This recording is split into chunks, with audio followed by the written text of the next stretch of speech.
എല്ലാവർക്കും കൂടി ഡോണ കിച്ചണിലേക്ക് സ്വാഗതം.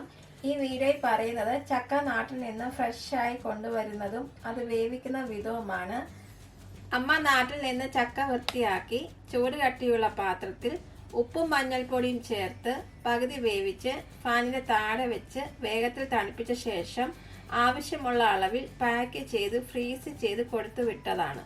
ഇനി ഇതിന് അരപ്പിന് വേണ്ടിയ സാധനങ്ങൾ എന്തൊക്കെയാണെന്ന് പറയാം. 3 ടേബിൾ സ്പൂൺ തേങ്ങ ചിരകിയത്, 1/4 ടീസ്പൂണോളം ജീരകം, 2 പച്ചമുളക്, 1 വെളുത്തുള്ളി, 1 ചുവന്നുള്ളി, 1/4 ടീസ്പൂണോളം മഞ്ഞൾ, ആവശ്യത്തിന് വേണ്ടി ഉപ്പും ചേർത്ത് ഒന്ന് ചതച്ചെടുക്കണം. മിക്സിയുടെ ചെറിയ ജാറിൽ ഇട്ടിട്ട് ഉപ്പ് ചേർക്കുമ്പോൾ ഒത്തിരി ചേർക്കരുത്, കാരണം നമ്മൾ ആദ്യം ചക്ക പകുതി വേവിച്ചതിനകത്തോട് ഉപ്പ് ചേർത്തിട്ടുണ്ട്. അപ്പോൾ അത് ഓർക്കാം. ഞാൻ ക്രഷ് ചെയ്തെടുത്തിട്ടുണ്ട്. ഈ ഒരു പരുവം. ഇപ്പോൾ ഒരു ചൂട് കട്ടിയുള്ള ഒരു പാത്രത്തിൽ ചക്ക ചേർത്തിട്ടുണ്ട്. ഇനി ഈ ചക്കയിൽ ഇപ്പോൾ ഫ്രീസ് ചെയ്ത് വന്നേക്കുന്നതായത് വെള്ളമയം ഒത്തിരി ഉണ്ട്. അപ്പോൾ നമ്മൾ ഒത്തിരി വെള്ളമൊന്നും ഇതിനകത്ത് ചേർക്കുന്നില്ല. ജസ്റ്റ് കുറച്ച് വെള്ളം തളിക്കുകയാണ് ഞാൻ. ഇത്രയും വെള്ളം ഞാൻ ചേർക്കുന്നുള്ളൂ. അടച്ചു വെച്ചിട്ട് ചക്ക വേവിക്കാം. ആദ്യം നിങ്ങൾ ഹൈ ഫ്ലെയിമിൽ ഇടുക. അതൊന്ന് ചൂടായതിനു ശേഷം വെള്ളം തീ കുറയ്ക്കുക.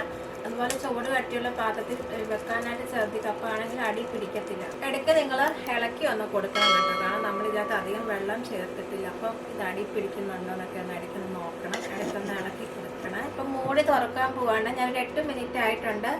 ചക്ക നന്നായിട്ട് വെന്തിട്ടുണ്ട്, കാരണം ഓൾറെഡി ഇത് പകുതി വെന്താന്ന് ഞാൻ നേരത്തെ നിങ്ങളോട് പറഞ്ഞിട്ടുണ്ടല്ലോ.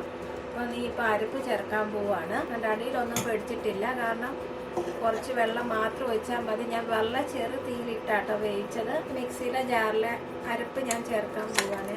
അരപ്പ് വേകാനായിട്ട് കുറച്ച് വെള്ളം ഞാൻ മിക്സി കഴുകി ഇതിലോട്ട് ഒഴിച്ച് കൊടുക്കണേ. ഈ ചെറുതീയിൽ തന്നെയാണ്.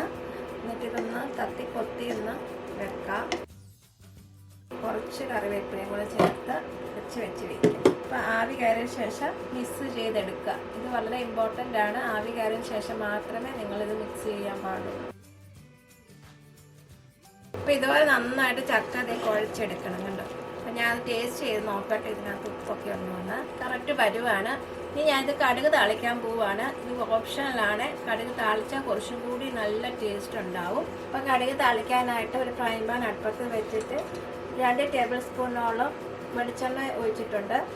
എണ്ണ ചൂടായതിനു ശേഷം ഒരു 1/2 ടീസ്പൂണോളം കടുക് ചേർക്കാം. കടുക് നന്നായിട്ട് പൊട്ടിയതിന് ശേഷം ഒരു 2 വറ്റൽമുളക് ചെറുതായിട്ട് കട്ട് ചെയ്ത് കൂടെ ചേർക്കുവാണ്. കറിവേപ്പില, 4 ചുവന്നുള്ളി ചെറുതായിട്ട് കട്ട് ചെയ്തും കൂടെ ചേർത്ത് ചുവന്നുള്ളി നന്നായിട്ട് മൂക്കണം. ഇപ്പോൾ ചുവന്നുള്ളിയൊക്കെ നന്നായിട്ട് മൂത്തിട്ടുണ്ട്. ഇതിലോട്ട് ചേർക്കുവാണ്.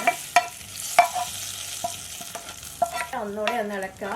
എന്നാലാണ് ഈ ചുവന്നുള്ളി എണ്ണയൊക്കെ ഈ ചക്കയിലേക്ക് യോജിച്ച് നല്ല ടേസ്റ്റ് വരത്തുള്ളൂ. അപ്പോൾ ഇതേ നല്ല അടിപൊളിയായിട്ടുള്ള നല്ല പച്ചച്ചക്ക വേവിച്ചത് അടിപൊളിയായിട്ടുണ്ട്. ഞാൻ ടേസ്റ്റൊക്കെ നോക്കിയിട്ടുണ്ടായിരുന്നു. അപ്പോൾ നിങ്ങൾക്കും ഇതുപോലെ നാട്ടിൽ നിന്നൊക്കെ ദൂരത്തേക്കൊക്കെ കൊണ്ടുവരാം. ഇനിയും ഇതുപോലെയുള്ള ചക്ക കിട്ടുമ്പോൾ ഫ്രീസ് ചെയ്തിട്ട് സൂക്ഷിച്ച് വെക്കുക. അപ്പം എല്ലാവർക്കും ഈ വീഡിയോ ഇഷ്ടപ്പെട്ടെന്ന് വിശ്വസിക്കുന്നു. ഇഷ്ടമായെങ്കിൽ നിങ്ങൾ ഷെയർ ചെയ്യാനും സബ്സ്ക്രൈബ് ചെയ്യാനും മറക്കരുത്. Thank you so much.